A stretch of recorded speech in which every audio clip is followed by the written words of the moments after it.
Salut à tous et bienvenue sur votre nouvel épisode de The Trick Play. Eh bien, ça fait un petit moment que l'on ne s'est pas entendu tous ensemble et que l'on n'a pas discuté avec vous après cette longue saison assez compliquée avec le Covid.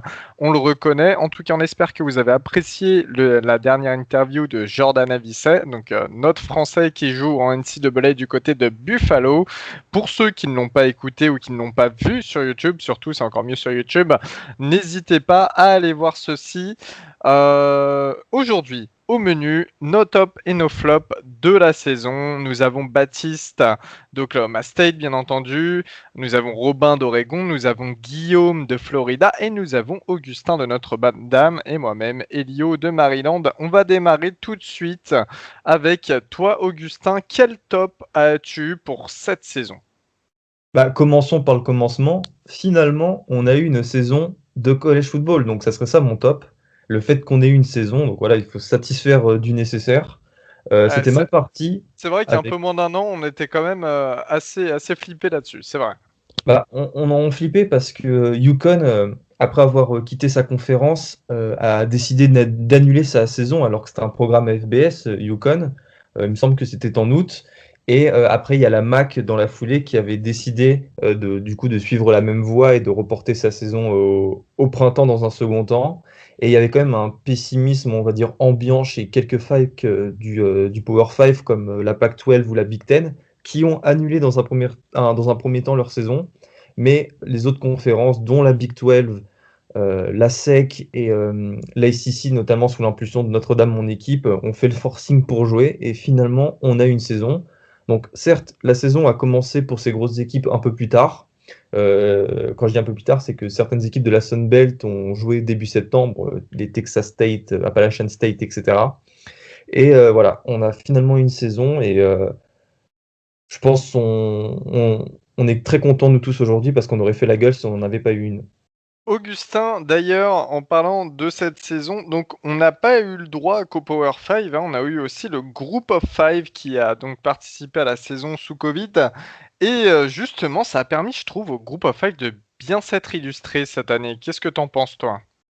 C'est vrai que d'habitude, le top 25 et les bowls sont faits quand même pour faciliter, pour mettre en avant les équipes du Power 5 des grosses conférences, hein, les Georgia, Notre-Dame, Alabama, Ohio State, etc. Et même si depuis quelques années, on a quand même des fulgurances, hein, je pense notamment à UCF en 2017, là cette année, on a eu beaucoup d'équipes du Group of 5 qui se sont illustrées. Je pense en premier lieu à BYU. Euh, BYU qui a été dans le sillage de son quarterback incroyable, Zach Wilson, qui, bon, malgré les détracteurs, parce qu'ils affrontaient des équipes, on va dire, et c'est vrai, hein, pas aussi bonnes que la plupart en CFB, a fait un début de saison incroyable en mettant des gros scores à tout le monde, à la Navy particulièrement. Suivre en fait ces petites équipes comme BYU ont été un peu une sorte de fil directeur pendant toute la saison et c'était hyper intéressant parce que ça nous a un peu permis de sortir du spectre des grosses facs et je pense qu'il faudrait qu'on s'attarde sur le cas Coastal Carolina. Qu'est-ce que vous en pensez? Ouais, donc du coup, Coastal Carolina, c'était vraiment une des belles histoires, une des belles surprises de cette année. Et je pense que, vous le verrez plus tard, on en parlera dans les flops, mais les côtés positifs, on va dire, aux matchs qui ont été annulés, et on a eu des gros matchs qui ont été annulés, c'est que ça nous a permis de, du coup, aller voir des matchs qu'on n'aurait peut-être pas regardé, qu'on n'aurait peut-être pas priorisé à regarder, en fait. Et du coup, on s'est retrouvé à regarder des soi-disant petites équipes, ou du groupe of five en tout cas, et franchement, c'était vachement sympa. C'est un autre football, on va dire. Ça propose d'autres choses, des choses différentes que les grosses équipes du Power 5 qu'on a l'habitude de voir. Et ça a été un truc assez rafraîchissant, cette année.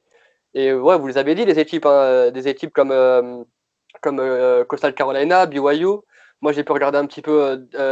J'avais regardé qui? J'avais regardé Nevada, j'avais regardé San Diego State. C'est des équipes qu'on n'a pas l'habitude forcément de regarder. Et personnellement, moi, j'ai passé des vrais bons moments, tu vois, sur ces matchs-là. Donc, j'ai trouvé ça vraiment sympa. Juste pour mettre un tout petit peu d'eau à ton moulin, même Marshall, tu vois, qui est une. Enfin, Ouais, Marshall, ouais. c'était un des premiers matchs de saison, il me semble, vraiment un des tout premiers matchs de D1 de FBS. Et c'était c'était vraiment du lourd. Enfin, Marshall, ils m'ont fait kiffer avec Grant Wells sur ses premiers matchs là. C'était ouf. Même Texas State, c'était vraiment Ouais. bien. Ouais, c'est ce que j'allais Avec dire. l'actuellement dans tous les sens, là. C'est ça, les quelques premières semaines où on avait pas mal de petites équipes. C'était certainement les meilleures semaines de college football globalement, en fait, selon moi, de cette saison, d'avoir vraiment des petites équipes. Ça jouait avec les tripes et c'est ça le college football, tu vois. C'était trop bien. Ouais, ça, Et justement, très rafraîchissant. le point d'orgue, comme tu dis, de jouer avec les tripes, ça a été ce Coastal Carolina BYU, match gagné par Coastal Carolina 22-17, où tout s'est joué dans les dernières secondes, où il y a eu du drama avec le Mormon Zach Wilson qui se fait bousculer par les linebackers Coupe Mulet de Coastal Carolina. Bref, ça nous a permis en fait de découvrir un environnement différent, avec peut-être Différent, hein. Tu viens de dire Mormon versus Coupe Mulet, c'est un environnement différent à découvrir. Ouais, mais C'est le au mot. final, on voit que ça a intéressé tout le monde, et nous, ça nous a intéressé parce que ça rajoutait du sel à ces rencontres, ça a ajouté une âme, une histoire, et au final, bah, c'est ce qu'on demande quand on regarde du college football parfois. Pour terminer là-dessus, avant la saison, pas cette année-là, mais celle d'avant, il y avait un mec qui venait me voir dans la rue et qui m'aurait dit, tu verras, pas cette saison, la saison prochaine, il y a tout le pays qui va porter des t-shirts Mormon versus Mulet pour un match BYU Coastal Carolina. Je suis pas sûr que je l'aurais regardé en me disant, cet homme est totalement sans d'esprit. Alors qu'au final, c'est ce qui s'est passé. Et c'est ça, c'est dans ce sens-là où j'ai dit que j'ai trouvé cette saison super rafraîchissante. Et c'est vrai, ça, on s'est mis à s'ambiancer pour des équipes qu'on ne connaissait que très peu. Et c'était super bien. Et pareil, pour finir là-dessus, de mon côté, des mecs comme Grayson McCall, moi je sais que je vais les suivre maintenant. Alors que je les ai peut-être pas suivis dans un autre contexte. Tu voulais rajouter un truc, Gus? Bah, justement, voilà, pour dire aux auditeurs que Buffalo, San Jose State, Ball State, Cincinnati, Liberty, Louisiana et Coastal Carolina sont les équipes du Group of Five à avoir fait le top 25. Donc elles sont surreprésentées par rapport aux années passées. Et ça fait plaisir, ça fait très plaisir en tout cas que cette saison puis, ait permis de mettre la lumière sur eux. Ouais. Elles ont quand même profité du fait que peu d'équipes de la Pac-12 étaient classées aussi, vu que ils ont joué très peu de matchs. Mais c'est vrai que ça fait plaisir. Et puis on est sorti du Boise State, comme on voit habituellement. Enfin, une équipe comme Marshall, ça faisait quoi, 50 ans, peut-être pas 50 ans, mais 25 ans, 30 ans qu'ils n'avaient pas été classés ou un truc comme ça, donc c'est cool. D'ailleurs, Guigui, toi, quel était ton autre top en dehors des équipes du Power 5? Du Alors, Group of moi, 5, pardonne-moi. ouais, un de mes autres tops, du coup, tu l'as teasé un peu, c'est du Power 5. Là, on va dire que je suis un peu que je suis un homer ou quoi, mais je le pense sincèrement, ça a été en fait la SEC à la SEC en règle générale. C'est ce dont j'en avais parlé, pour si certains se rappellent, lors des previews, où j'avais dit déjà on s'attendait pas à ce que si on les avait fait avant, on était déjà au courant que ça allait être du calendrier que intra-conférence. Pour une fois, ça m'est arrivé d'avoir raison. Et on a eu des grosses perfs de joueurs dont on n'attendait pas forcément et qui ont performé contre de la SEC. Alors, ça, pareil, je spoil un peu, mais on en reviendra dans des flops. Ça a été, pour moi, du kiff en barre, en fait. C'était toutes les semaines, pour moi, qui est un mec qui adore la SEC, toutes les semaines de voir des grosses affiches, de voir des équipes qui sont considérées comme plus faibles en règle générale de SEC, bah, si c'est pas toujours taper, mais aller faire chier entre guillemets les gros, moi ça me fait kiffer en fait, genre voir des équipes comme Arkansas. Arkansas pour moi c'était une de mes surprises cette saison. Si on fait un épisode sur les surprises de cette saison et ceux qui sont un peu déçus, bah Arkansas il est très clairement dans mes belles surprises. C'est des choses comme ça. Dis-le nous. Oui, dis les termes. parce qu'il y a Franks, mais moi, ce que j'avais dit, si vous vous en rappelez, c'est que je l'avais dit dans la preview d'Arkansas, c'est moi qui l'avais faite, c'est que si Franks fait une belle saison, ce que pour moi il a fait, ça aurait encore plus de valeur limite, parce que ce sera que dans un calendrier de conférence où il est dans une équipe avec beaucoup moins de talent que la Florida, et le mec finit à 17 TD, 4 interceptions, tu vois, donc il finit à 2 milliards, donc 2 milliards sur une saison à 10 matchs, une dizaine de matchs, je suis pas le meilleur en maths, mais ça fait quand même 200 yards par match. Alors c'est du college football, on est habitué à des 300, 400 yards, Mais quand tu es dans une petite équipe avec pas forcément toutes les armes que tu as d'habitude autour, bah, ça reste très sérieux. Un mec même comme Ken Seals, le quarterback de Vanderbilt, qui a fait une très belle saison, et c'est pas des équipes qu'on a l'habitude de forcément voir briller. Et je trouve que ce calendrier-là a permis je sais pas par quel principe, mais de niveler un peu, on va dire, même s'il y avait encore les Bama ou tout quoi qui roulaient sur tout le monde, évidemment. Mais et encore, quoique, pas forcément, parce que quand on voit à quel point une équipe comme Ole Miss, et ça fera plaisir à Val qui est pas là que j'en parle, mais faire chier, en fait, vraiment Bama, moi, ça a été un kiff parce que, voilà, je trouve que cette année, on avait beaucoup moins l'impression de savoir ce qui va se passer en SEC. En fait, c'est surtout, je trouve, le choix de Greg Sankey, le commissionneur de la SEC, d'avoir pris la décision de faire jouer 10 matchs de conférence. C'est principalement principal reproche que je fais à la SEC de manière habituelle, c'est que le fait qu'ils jouent que 8 matchs de conférence par année. Donc, moi, j'étais très heureux d'apprendre qu'ils allaient jouer 10 matchs, parce que je trouve que c'était une décision courageuse dans une année pas simple. Je pensais honnêtement qu'il n'y avait aucune équipe de la SEC qui allait finir invaincue. Bama était tellement fort qu'ils l'ont fait. Mais voilà, c'était alors d'habitude, j'ai l'impression qu'ils jouaient un peu petit bras. On connaît les Cupcake Games du mois de novembre. Là, Greg Sankey a pris un peu tout le monde à l'envers et a dit on va jouer 10 matchs de conférence. Alors, effectivement, Alabama, ils ont rajouté, je ne sais plus qu'ils ont pris. Ils ont pris Missouri et Vanderbilt, je crois, en plus. Donc, deux équipes un peu plus faibles. Non, je dis peut-être des bêtises, c'était quoi? Je crois que c'est ça. Ouais. Et Georgia aussi, de l'autre côté, sur la conférence Est, qui avait pris 2 matchs censés être faciles. Mais mine de rien, c'est quand même 2 adversaires plus costauds qu'une équipe du Group of Five de Sunbelt ou quoi que ce soit. Donc, voilà, c'était assez cool d'avoir tout le temps, toutes les semaines, plein match de sec. Sachant que les autres conférences avec le Covid, avec le fait qu'il y ait moins de matchs, ils étaient un peu sous-représentés. On avait l'impression d'avoir de la SEC de partout et c'était quand même cool. C'est pas vraiment une conférence que je porte dans mon cœur, mais je trouve que la décision prise par les dirigeants de la SEC et les directeurs athlétiques des différentes facs était très intéressante et ça nous a donné une saison hyper joyeuse à suivre du côté de la conférence du sud des États-Unis. Très bien, Robin, d'ailleurs, tu nous en avais parlé en off. Mais yes, justement, Guillaume, il parlait de Vanderbilt et du coup, je me suis dit, c'est carrément le moment pour le placer. On pensait en parler un tout petit peu plus tard, mais Vanderbilt, avec Sarah Fuller, ça permet d'introduire un peu les joueurs dans lesquels les top joueurs. Là, ce sera la top joueuse et c'est assez cool. C'est la première femme à marquer des points. Et c'est bien pour le développement du college football auprès on en a déjà parlé avant, mais auprès du public féminin et même auprès de toutes les jeunes filles qui veulent se dire, voilà, je vais aller sur le soccer, et là, elles pourront se dire, peut-être que je vais aller sur du kicker.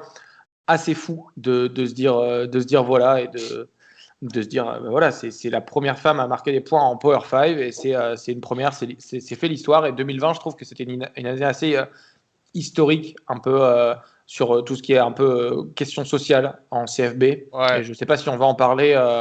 On n'avait pas prévu d'en parler, mais à la rigueur, on peut glisser tout un petit mot rapidement. C'est assez fantastique d'avoir les joueurs qui ont pris position avec tout le mouvement Black Lives Matter, etc. Et leur voix, ils ont été écoutés surtout. Enfin, ce que je veux dire, c'est qu'on parle quand même de la NCAA. Il y a un rapport de force que clairement envers les commissionneurs, les dirigeants de la NCAA. Et là, pour le coup, les joueurs, notamment emmenés par Trevor Lawrence, ils ont vraiment eu un impact. C'est ça, ils ont eu un impact déjà sur le fait de jouer la saison avec tout le mouvement We Want to Play, avec Justin Fields, Trevor Lawrence, etc., qui disaient, voilà, il y a la possibilité d'opt-out, mais il y a aussi la possibilité d'opt-in, on veut jouer, nous. Et il y a aussi après toute la question de Black Lives Matter avec rien que les t-shirts dans les avant-matchs, comment dire, des messages sur les casques, etc. Ça montre à quel point la NCAA a une portée, les joueurs, les équipes NCAA ont une portée au niveau du pays et ont une importance dans le pays parce que voilà, on a vu plein de choses. On a vu Kylie Neal, le running back de Mississippi State, qui a carrément fait changer le drapeau du Mississippi, de l'État. Donc c'est pour dire à quel point ça reste très important dans le pays et très ancré dans les traditions et que finalement, ouais, voilà, comme tu le disais, toutes ces personnes sont entendues et c'est aussi une très bonne chose, sachant que ce sont entre guillemets simplement des étudiants, mais justement la jeunesse crée l'avenir. Donc voilà, c'est très bien comme ça. Guigui, tu voulais ajouter une dernière chose sur les tops de la SEC? Ceux qui me connaissent bien, ils savent très bien que je ne peux pas parler de SEC sans parler de Kyle Trask, qui est forcément un de mes tops cette année, parce que c'est mon équipe, parce que c'est mon quarterback, et au-delà de sa saison, c'est toute l'histoire qu'il a fait, qui pourrait très bien, limite, faire une histoire de film. Et voilà, faire ce qu'il a fait cette année. L'année dernière, encore une fois, quand on faisait les previews, je disais qu'il était candidat au Heisman et qu'il allait être le meilleur quarterback de la SEC. J'ai essayé un peu de m'auto-convaincre et au final, j'ai quasiment eu raison. Donc je suis super content de ça. Et je suis super content qu'il aille en NFL et que ce soit un premier tour et que voilà. Et dans mes flops, il y aura évidemment qu'il s'est fait voler le Heisman. À propos du Heisman, est-ce que les gars, on peut dire que c'est peut-être le plus gros top de cette saison? Enfin, depuis 1991, Baptiste, tu me coupes si j'ai faux, depuis Desmond Howard, C'est ça. pour la première fois, on a eu un receveur qui a gagné le trophée du meilleur joueur du pays.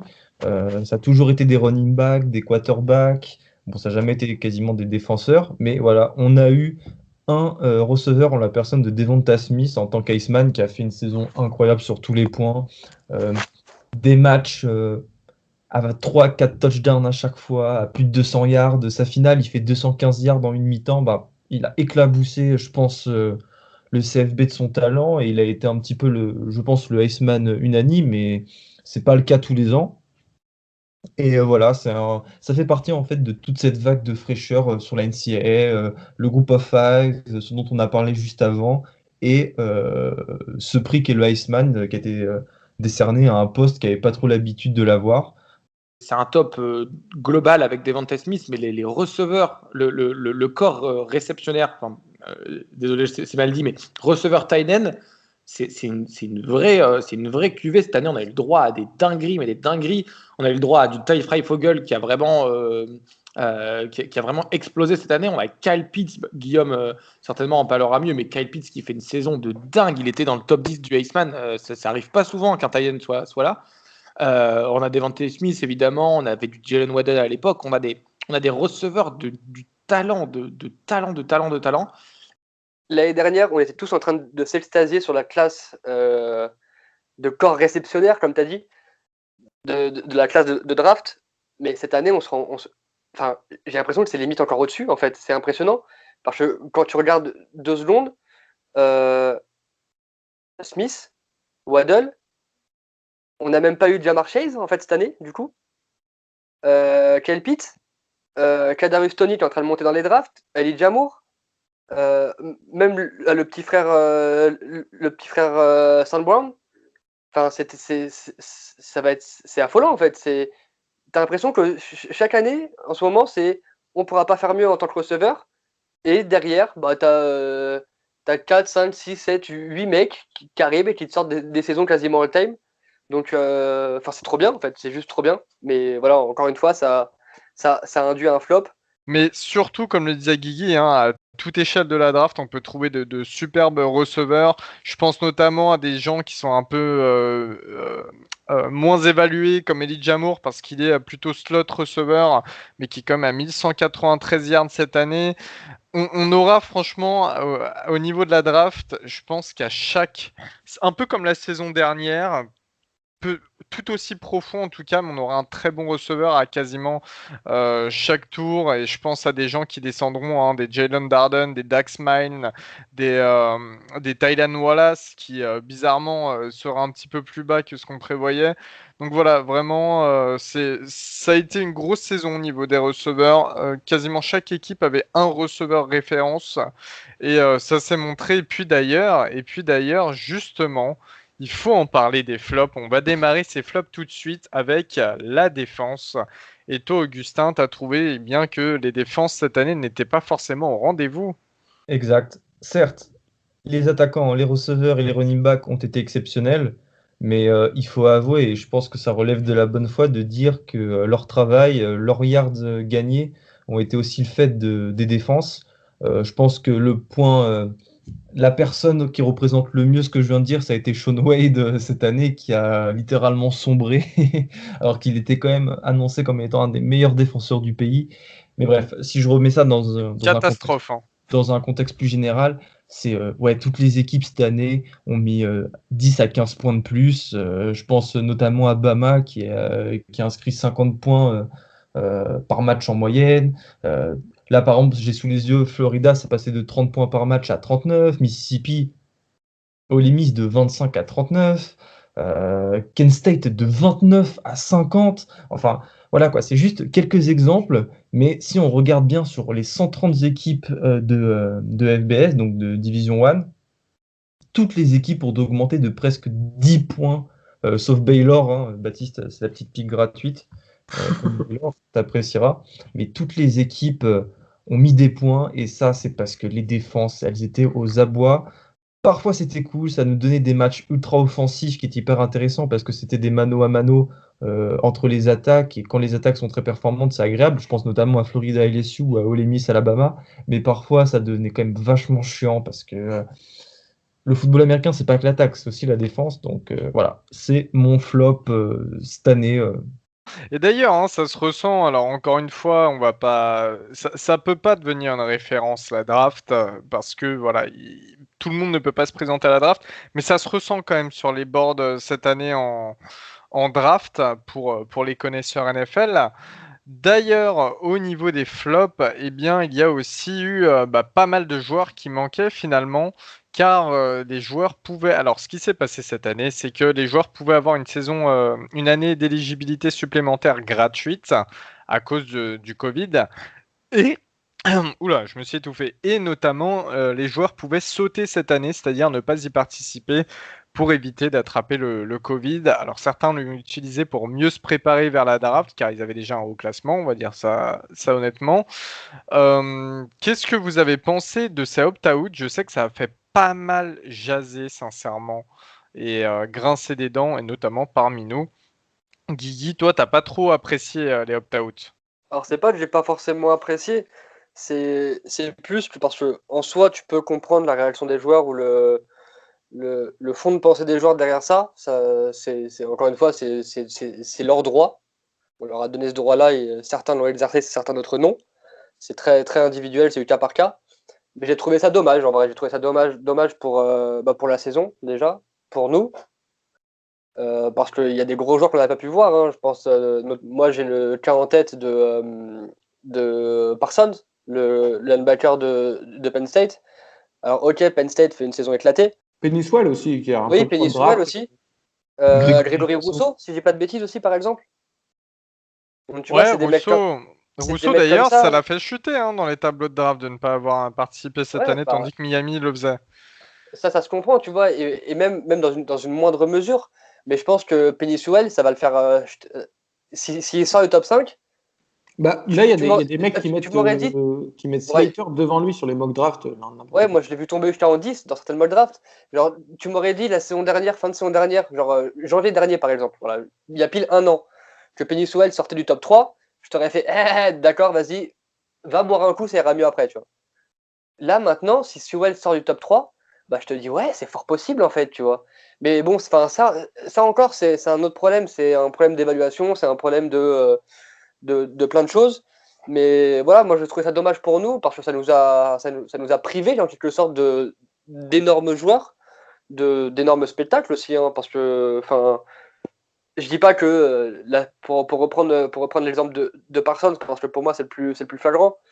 Mais je dis pas qu'avec Parsons, Penn State va en playoff. Loin de là, les problèmes de Penn State vont au-delà d'un poste de linebacker. Mais voir un mec comme ça, bah, je suis désolé, moi je peux regarder un match juste pour voir Parsons jouer pendant 2h30.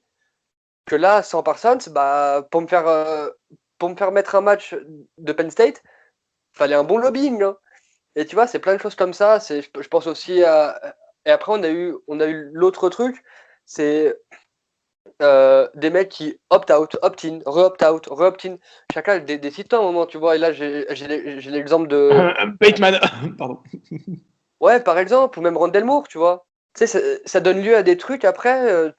Enfin, moi, ça me fait poser des questions sur le caractère du bonhomme. Quand tu opt-out, pour moi, t'as pas envie de prendre le risque pour tes proches, pour plein de choses. Ça, je peux le comprendre, je peux le concevoir. Maintenant, quand tu opt-out, opt-in, opt-out, chacal, c'est en fait, tu vas juste là où le vent te porte, en fait. Et ça dit quoi sur ton caractère? Ça dit que quand ça va être compliqué, quand tu vas arriver en NFL, bah, tu vas faire quoi? Tu vas demander un trade? Excuse-moi, j'ai entendu Le'Veon Bell me parler dans le micro. Bref, petite pile gratuite. Mais voilà, ça veut dire quoi en fait sur toi? C'est juste, tu opt-out. Après, comme en fait tous les autres y jouent, bah tu re-opt-in. Tu fais en fait, non, moi aussi je veux jouer. Et quand tu vois que ta saison elle part un peu en couille, non, en fait, les gars, vas-y, allez-y sans moi, je me démerderai autrement. Et donc toute cette saison assez catastrophique sur certains points a aussi emmené l'annulation de certains bowls, hein, de pas mal de bowls même. Robin, toi, ça faisait partie de tes flops. C'est ça, c'est un peu mes flops, c'est la fin de saison avec les bowls. Il y a plein d'universités qui ont arrêté, qui étaient bowl eligible, donc qui étaient éligibles pour aller à un bowl généralement. Donc ceux qui sont éligibles pour aller à un bowl, c'est ceux qui ont fait une saison positive, avec un bilan positif. Je crois que cette saison, toutes les équipes étaient éligibles à un bowl. C'est ça, et du coup justement, toutes les équipes étaient un peu éligibles à un bowl, sauf que il y a des équipes qu'on a retrouvées à 3 victoires, 9 défaites dans un bowl, parce que Stanford opt-out, parce que plein de facs décident de ne pas jouer les bowls. Et pourquoi elles ne jouent pas les bowls? Parce que la raison officielle, c'était une saison éprouvante, on renvoie les joueurs chez eux le plus rapidement possible. Les bowls, c'est le moment pour faire jouer des joueurs qui jouent pas souvent. Et là, ils n'ont pas eu cette occasion-là. Même si les bowls, c'est pas très intéressant. Regardez, on va pas se mentir, c'est pas des joueurs d'une qualité exceptionnelle. C'est pas, on voit jamais les joueurs les plus. Je pense notamment au match entre Texas A&M et North Carolina. North Carolina n'avait pas son duo de stars running back Michael Carter et Javonte Williams, ainsi que leur receveur star Dwayne Brown. Et ça nous a vraiment emmerdé ici. C'est ça, en fait, le truc, c'est qu'il y a eu beaucoup d'opt-out de joueurs, comme à tous les ans, il y a au bowl. Hein. Mais là, c'est les opt-out d'équipe, donc on n'a même pas pu avoir du football tous les jours, quoi. Et c'était un peu c'était un petit problème pour moi. Et justement, ces bowls aussi, c'est un peu la conséquence d'une saison, comme je disais auparavant, désastreuse. Ça a été un flop qui a été mentionné, rementionné, re-rementionné par Baptiste tout au long de la saison, que ce soit dans les épisodes ou sur son compte Twitter d'Oklahoma State, The Lonesome Cowboy. Baptiste, parle-nous un peu du calendrier là, de cette saison, du déroulement de cette saison. En fait, c'est plus que le côté complètement anarchique d'annulation de matchs. Certains matchs ont joué, on ne sait pas pourquoi. Certains matchs ont été annulés, on ne sait pas pourquoi. Enfin, je pense au match d'Oklahoma State contre Baylor, qui n'aurait jamais dû jouer puisqu'il manquait une vingtaine de joueurs à Baylor. Je pense au final de la Big Ten, hein, entre Ohio State et Northwestern. On sait que les Buckeyes étaient vachement diminués. Et en fait, moi, il y a plein de trucs que je me pose la question, où ça fera peut-être presque jurisprudence. Vous savez, avant la finale de l'ACC, Notre-Dame et Clemson, ils ont décidé la conférence a décidé de ne pas les faire jouer. Et je me dis, et si la saison prochaine, on se retrouve presque dans une même configuration, je sais pas, moi, une semaine avant la fin de la saison régulière, il y a deux équipes insérées Pac-12, Big 12, enfin pas Big 12 parce qu'il n'y a pas de division, mais qui sont avec des bilans de 10-0 ou 11-0 pour le coup. Est-ce que les conférences ne feraient pas maintenant le choix de ne pas les faire jouer pour éviter une défaite qui pourrait les handicaper pour les playoffs? Alors je dis pas que ça arrivera, mais je dis que ça ouvre un peu la boîte de Pandore sur finalement, est-ce que ça sert vraiment de jouer 12 ou 13 matchs par saison pour se qualifier pour les playoffs? On a vu Ohio State qui s'est qualifié en jouant 7 matchs. Donc, plus que le côté anarchique, c'est assez rigolo de savoir quel match avait joué, quel match n'avait pas joué à suivre. On avait Brett McMurphy qui tweetait 12 fois par heure pour nous annoncer des matchs qui allaient être annulés, etc. etc. C'est plutôt les conséquences sur les prochaines saisons qui là. Alors je dis pas que ça arrivera tout le temps, mais pourquoi pas une conférence qui dit on jouera pas ce week-end parce que nos meilleures équipes risquent de perdre et que voilà, on n'aura personne en playoff.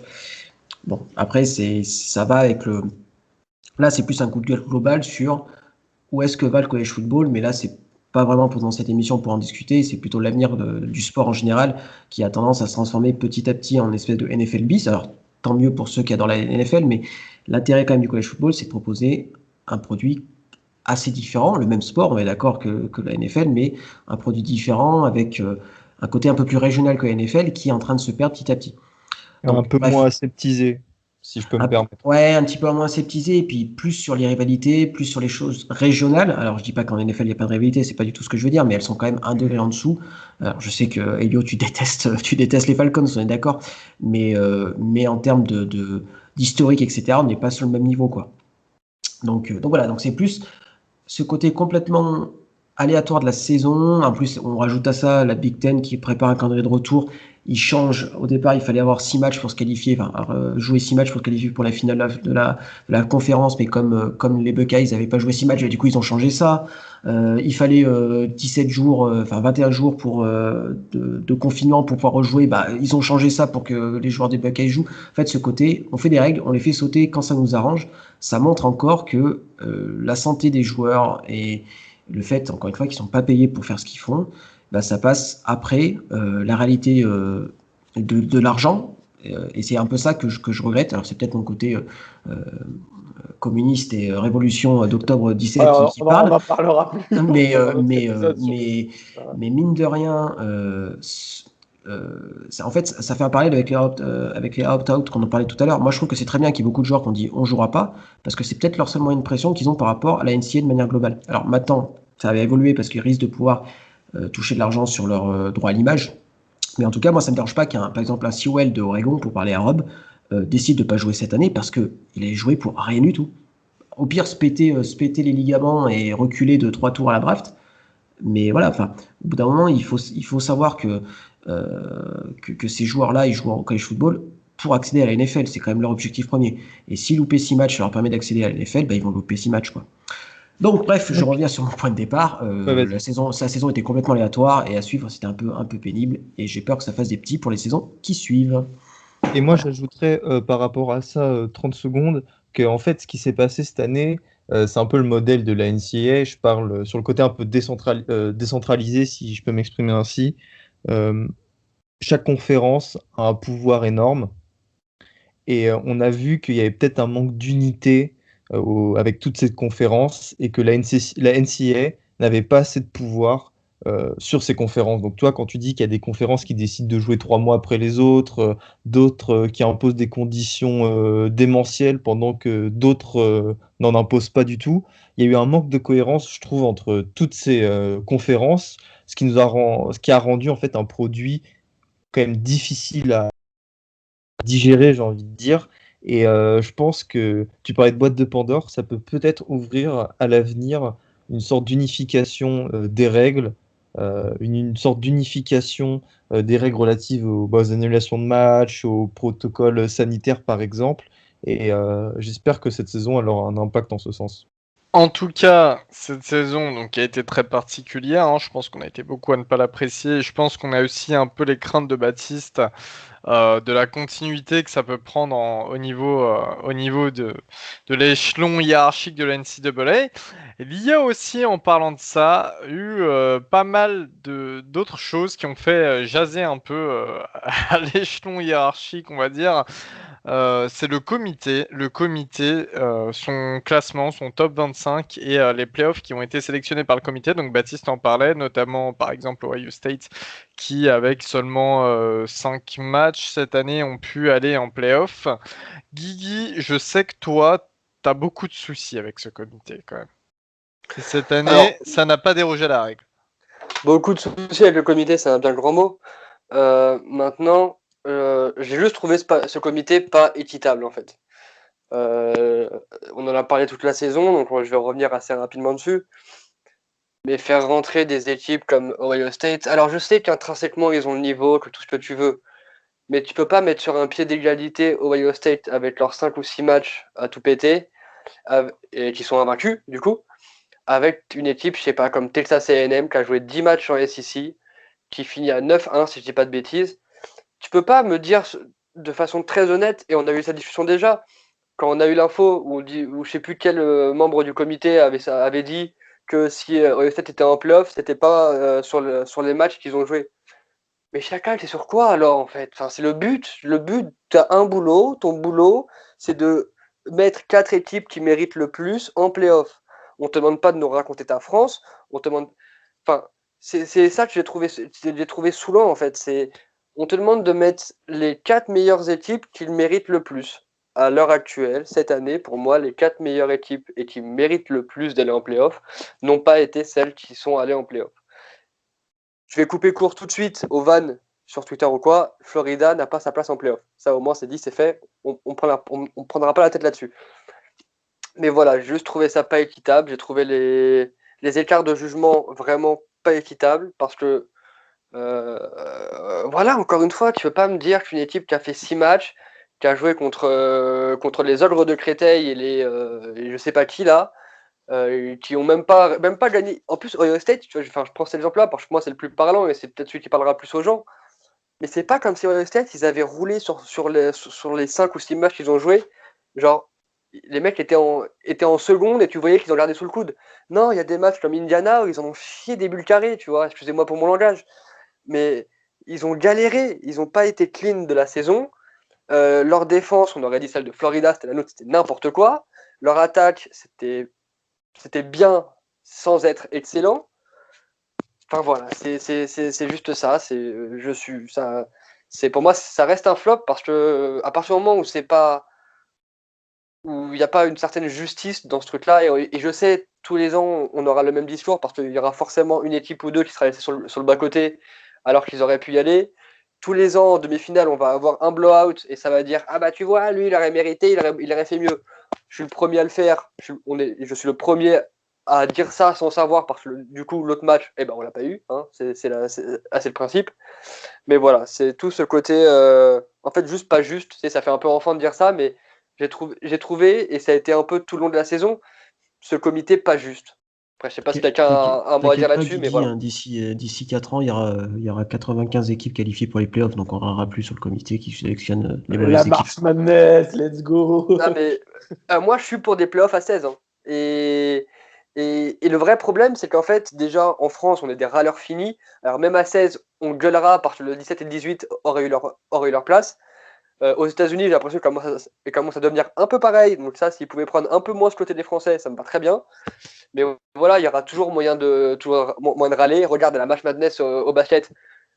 Si notre pote Julien Corver sur Twitter nous écoute, il voit très bien de quoi je veux dire, mais même sur la March Madness où tu as masse d'équipes, ça râle toujours parce qu'il y a une ou deux équipes qui y sont pas. Enfin, il y aura toujours moins de râler. Mais au moins, on va dire que ces inégalités-là, en fait, de traitement d'équipes, bah, elles se verront moins, en fait. Elles se verront moins parce que tu auras plus d'équipes qui y seront, donc plus d'équipes entre guillemets méritantes. Alors oui, on aura peut-être plus de blowout, mais je pense aussi que du coup, on aura des matchs super, super serrés, super intenses, et beaucoup plus sympa à regarder en fait, tout simplement. Et derrière tout ça, derrière ce comité aussi, on peut parler donc de la Big Ten parce que tout à l'heure on a parlé d'Ohio State donc qualifié en playoff, on a parlé de la SEC dans les tops, comme quoi la SEC avait bien géré cette saison. En général, quand on parle du Power 5, on parle souvent de la concurrence SEC-Big Ten. Parce qu'on dit que ce sont les deux meilleures conférences, c'est ce qui se dit. Alors après, est-ce que c'est le cas, est-ce que ce n'est pas le cas, c'est un autre débat. Mais la Big Ten cette année, eh bien, on a été très déçus, Robin et moi. Et Robin, je vais te laisser démarrer là-dessus parce que je sais que tu as été très déçu par certaines équipes et on partage un peu le même avis. Ah bah alors là, merci Elio. Là, ça va faire un peu 45 minutes que j'attends de le placer. Michigan et Penn State. Mon Dieu, mon Dieu, mon Dieu, mon Dieu. Penky Ils nous ont fait chier toute l'année à ne pas vouloir jouer et après à vouloir revenir jouer et ils jouent comme ça. Mais c'est du foutage de gueule. Ah, c'est pas Penn State, c'est peine perdue, vraiment. Désolé, j'étais trop fier. Je la prépare. T'es en train de prendre les jeux de mots de Baptiste là. Je la prépare depuis longtemps. J'espère que Baptiste est fier de moi.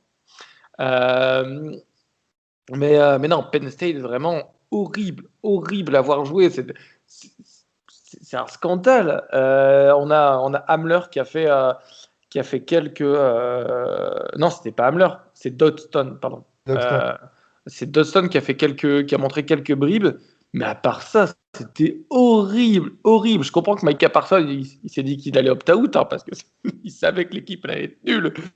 Vraiment. Et on en parlera peut-être dans les épisodes, hein, mais que Franklin, il soit encore le head coach de Penn State, ça montre quand même que ils ont vraiment confiance en lui parce que cette saison, c'était éclaté. Et Michigan, parlons-en un peu. Hein, désolé, mais à part le premier match de saison contre Minnesota, il me semble, où ils ont fait un pur match, le reste, c'est horrible. Le pire match que j'ai regardé de la saison, non, le pire match que j'ai regardé de la saison, c'était Wisconsin. Non, c'était Wisconsin Northwestern, un truc comme ça. C'était nul. Ou alors Maryland Indiana, qui était vraiment nul, mais Penn State. Let's go. Mais Penn State Michigan, c'était un beau match des équipes nulles. Il y avait du score, il y avait des conversions à 2 points, etc.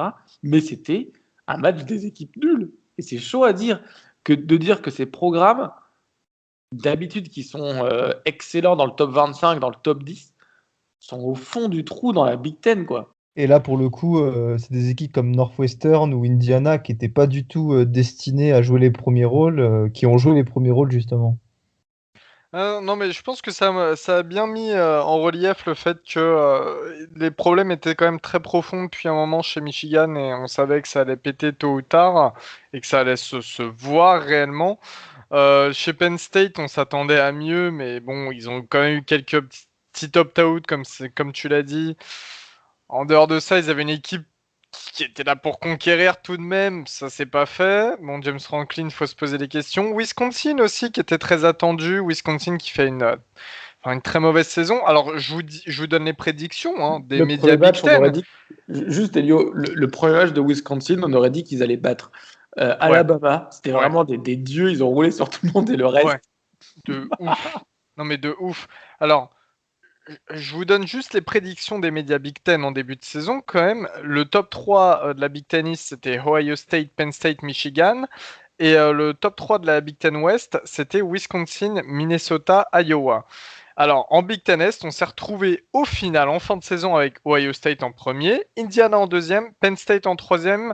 Pourquoi Penn State en troisième? Parce que Penn State ont eu la chance de jouer 9 matchs, contrairement à d'autres équipes qui ont eu des matchs annulés à cause du Covid. Penn State, c'est seulement 4 victoires et 5 défaites. Hein, donc, bilan négatif en étant troisième, super. Et du côté de la division Ouest, Northwestern premier, Iowa deuxième et Wisconsin qui termine en troisième. 3 victoires, 3 défaites. Mais bon, voilà, ils se retrouvent à égalité avec Minnesota et Nebraska qui ont 3 victoires chacun, mais plus de défaites car plus de matchs joués. Encore une fois, Wisconsin qui a eu des matchs annulés avec la Covid. Enfin, ça a été un peu n'importe quoi la Big Ten cette année. Northwestern, donc, qui se sont retrouvés en finale Big Ten face à Ohio State, était quand même classé avant-dernier dans les prédictions de Big Ten West cette année. Donc voilà, ça a Mais été. après, ils ont quand même bien joué Northwestern. Ils ont très bien joué. Rien volé. Ça a été une Ils ont super. rien volé. Ah oui. C'est À pas ce Oregon niveau-là- en finale de Pac-12. À ce niveau-là, il n'y a rien à dire. Un petit peu à l'image d'Indiana d'ailleurs, qui fait une excellente saison et qui termine deuxième en Big Ten East derrière Ohio State. Mais c'est vrai que les gros, en tout cas, c'est plus les gros de Big Ten qui ont déçu, quoi. Enfin, sincèrement, qui ont déçu et qui, pour moi, ont montré qu'il y a beaucoup de choses à travailler du côté de la conférence. Et ça, on en reparlera quand on fera la prochaine pré-saison, les prochaines prédictions de la pré-saison. Mais ça a été quand même très très compliqué. Et moi, je vais rajouter dans mes flops, parce que ça se rejoint, il y a des équipes de Big Ten qui sont concernées par tout ça, mais dans mes flops, eh bien, ce sont les quarterbacks, tout simplement, cette saison. Les quarterbacks que l'on attendait vraiment. Alors, je ne sais pas si vous vous rappelez, mais pour les gens qui étaient un petit peu assidus au podcast il y a quelques mois, on avait fait un petit peu une prédiction de ceux qui seront les meilleurs quarterbacks cette saison. Notre top 3, c'était Trevor Lawrence, Justin Fields, Sam Howell. Déjà, Justin Fields, j'y ai repensé quand même. Vous savez que j'adore Fields. Mais c'est vrai que sa saison... Alors, autant il joue pas énormément de matchs, mais autant sa saison, je l'attendais beaucoup plus grandiose que ce qu'il a produit. Il a produit une très très bonne saison, une excellente saison. Hein, il ne faut pas s'y méprendre non plus. Mais c'est vrai que on attendait quand même une grosse marge de progression par rapport à la saison dernière. Et finalement, est-ce qu'on l'a eu réellement? Je suis pas certain. Trevor Lawrence, c'est pareil. Trevor Lawrence, fantastique, meilleur quarterback de tous les temps. Ça y est, allez, on va l'inscrire sur. On a un livre à l'effigie de Trevor Lawrence à côté de notre Bible auprès de notre lit. Mais Trevor Lawrence, c'est pareil. Est-ce qu'on a vu une énorme progression cette année vis-à-vis de l'année dernière? Pas forcément. Encore une fois, c'est une saison compliquée, hein. Et numéro 3 dans notre classement, Samuel, bonne saison, pareil, mais pas la progression escomptée. Et puis, il y a eu pas mal de quarterbacks pour moi qui ont déçu et qui ont stagné. Alors, je vais parler de Brock Purdy qui a montré quelques flashs, mais qui finalement n'est pas resté, n'a pas grandi par rapport à la saison dernière. Je vais parler aussi de Sam Ehlinger qui a fait une bonne saison, mais qui finalement n'a pas été meilleur de chez meilleur par rapport à l'année dernière. Et il y a des quarterbacks, eux, qui ont complètement dégringolé. Hein. Je pense à des Tanner Morgan à Minnesota. Alors Morgan qui n'avait plus Tyler Johnson en cible, mais qui avait tout de même Rashad Batman. D'ailleurs, ça a été Clifford le chien. Ouais. Bon, je pense à Keji Costello. On pensait qu'il allait se lancer du côté de Mississippi State. Bah, il s'est fait bencher. On en a parlé toute la saison. Ça a été une horreur. Rattler qui finalement fait une bonne saison, mais un peu de mal à démarrer, ce qui est aussi normal hein, pour un nouveau titulaire. Voilà, il n'y a pas de quarterback qui m'ont fait rêver. Et Augustin, je sais que tu vas mal le prendre, mais Yann Book, il est bon. Mais est-ce qu'il a passé un palier? Est-ce que tu as ressenti une réelle différence avec l'année dernière? Tu vois, et c'est ça en fait qui m'a un peu interloqué lors de cette saison, c'est que finalement, il n'y a pas beaucoup de QB qui ont réellement passé un gros palier, j'ai Et l'impression. d'un côté, Elio, ça fait du bien parce que ça nous a permis de se focus sur des joueurs dont on n'avait pas trop l'habitude de se focus justement, et ça nous a permis de mettre les quarterbacks cette année de côté pour regarder. Ouais, totalement. Et pour revenir au quarterback, pardon Magus, c'est vrai qu'aussi, il y en a d'autres qui ont créé la surprise. Je pense à Mac Jones, auquel voilà, on pensait que Mac Jones ça allait sûrement être une transition entre Tagovailoa et Bryce Young. Finalement, Jones, il va sûrement être drafté dans les 2 premiers tours. Kyle Trask qui a fait une saison fantastique. Je vais pas revenir dessus. Guigui en a déjà parlé et puis on en a parlé tout au long de la saison. Zach Wilson sorti lui aussi, pas un peu de nulle part, mais quand même, tu vois, voilà, qui se retrouve top 5 draft. Donc il y a quelques QB. Pour moi, mon gros flop, c'était vraiment les QB qui étaient attendus. Ouais. Dans le gros flop, on peut parler de nos prédictions sur notre top 15 de QB. Gros flop, avec il y a pas une mention dans le top 15 de Zach Wilson. Bon, on ne pouvait pas forcément s'attendre à la saison qu'il allait faire, mais le KJ Costello en 13, ok. Kedon Slovis en 4, bon, voilà, passons. Le Jaden Daniel en 7. Voilà, j'ai envie de dire un petit flop pour nous, pour nos prédictions experts avec un grand H. Alors voilà, par contre, les QB Pac-12, c'est vrai que bon, voilà, ils ont eu très très peu de matchs, c'est assez compliqué à juger, mais c'est vrai que c'était pas mal non plus, ouais. Ouais, si je peux me permettre, on a mis KJ Costello en 7 du classement QB. On n'est pas les pires. Non, on n'a pas mis en 7. Ah, oui, non. Sur Internet, on n'est pas les pires. Non, mais bien sûr. Après, sur l'Internet. Après, c'est compréhensible. Mais en tout cas, moi, vraiment, mon gros flop, c'était les QB qui étaient attendus. Et finalement, voilà, on a pu en découvrir d'autres. Et comme l'a dit Augustin, on a pu découvrir d'autres postes qui étaient quand même très intéressants. Et mon dernier flop, on terminera là-dessus quand même. Eh bien, c'est le public dans les stades. Le public qui a été admis dans les stades, alors seulement rempli à 20-25% de capacité de stade. Mais finalement, on a rempli les stades avec des gens qui étaient massés aux mêmes endroits, avec des gens qui, pour certains, ne portaient pas de masque, qui se sautaient dans les bras, qui, voilà, c'était la fête. On a même vu en bowl des images surréalistes avec Mike Leach, le coach de Mississippi State, qui va prendre des photos avec des fans en plein milieu des gradins, sans masque. Enfin, c'était incroyable. Pendant une bagarre de son équipe en plus. Non, mais surréaliste le truc. Ça n'a aucun sens. Je pense qu'à un moment, genre, ok, on a besoin de public, ok, ça apporte une autre ambiance, ok, voilà, dimanche soir, là, je regarde le Royal Rumble, il n'y aura pas le public, ça va me rendre fou, mais on peut pas se permettre de faire ça, et je sais pas ce que vous en pensez, vous les gars, enfin, je sais que vous voulez en parler, mais on peut pas se permettre de mettre du public quand on est au pire de la crise pandémique qui se déroule actuellement. Donc, voilà. On espère tous qu'il y aura des supporters l'année prochaine, que les stades seront remplis, que cette campagne de vaccination ira très vite aux États-Unis, parce que Je pense que ça nous a tous aussi manqué de voir des stades remplis à craquer, de voir Take Me Home Country Roads à West Virginia chanté par tout le Mountaineer Field, de voir The Swamp, enfin, tout ce qui fait. Voilà, et ça a aussi empêché, ça a aussi empêché certains d'entre nous d'aller vivre leur première expérience aux États-Unis et voir des matchs aux États-Unis. C'est vrai. C'est très personnel. Et voilà, le mec, il est là, il y a une Donc, pandémie mondiale et il se dit ouais, je peux voir les matchs. Ah, je pense à ma gueule, hein. Moi, je pense à ma Ah, mais il a raison. Voilà quoi, faut fermer cet épisode sur une note d'espoir pour l'année prochaine et je pense que la chose qui nous ferait le plus plaisir ici, c'est la présence de supporters, de stades remplis. C'est vrai. Exactement. En tout cas, merci de nous avoir suivis une nouvelle fois. Voilà, c'était nos tops et nos flops. Encore une fois, n'hésitez pas à aller regarder l'interview de Jordan Evisset sur YouTube, sur le compte The Trick Play Podcast. Et le dernier mot de la fin, ça sera un bisou à tous de la part de notre ami Baptiste. Batou, bisous à tous. Bisous. Ah, salut les gars.